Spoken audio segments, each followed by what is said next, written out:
Жеке құрам бойынша тізбені ашыңызшы, жеке құрам бойынша тізбені.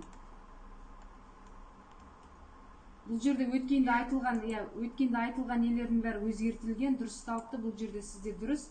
Ана 318-ші дела деп тұр ғой сізде істе.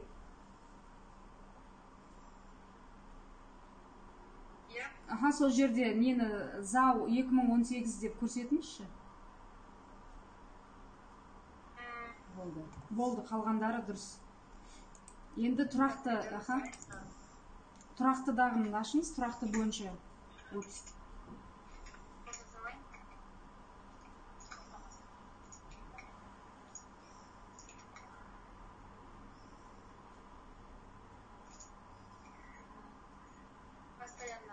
Аха. Бұл жерде мына сіздерде 2018-де басталды ғой, связка 174 деп. Осы жерге бөлімді көрсетіңізші, ал қандай бөлім болды? Служба управление персоналда болған, сол жерге сол бөлімді көрсетіп жазыңыз. Мына жерде бөлім жазылмай қалып тұр ғой сізде. Аха, мына должностный инструкция сізде. Аха, сол бөлімді көрсетіңіз. Сізде жаңа алдыңғы ескі правила бойынша жаңағы согласование, утверждение деп жоғарыда болған, соны астына түсірдім, қазіргі немен. Астында қойылды дұрыс. Айтқандай, бұл жақта сол должностный инструкцияны кадрға қоса берейін ба? Иә, кадрға қосыңыз, кадр бөлімде қосыңыз.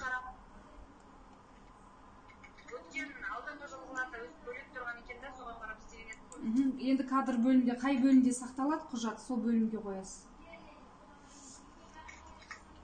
Болды, аха, енді осылар, енді бізге хат жазып, алып келе беріңіз, бәрін шығарып комиссияға. Қалай, сонда бәрін распечатка жасап, апарам, е? Сізден адреске прямо апару керек па, наручныйға? Иә, бізге келетін кезде алдын ала звондаңыз бізге, маған хабарласыңыз, қай күн алып келетінін мен сізге айтам. Сосын экспертный комиссия деген бізге келе ма?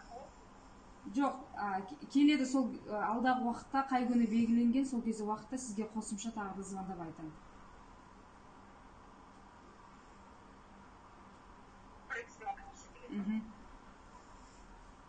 Тағы да сұрақтарыңыз болса, онда звондап хабарласып айтаңыз. Аха, рахмет. Аха, жақсы, рахмет. Сау болыңыз.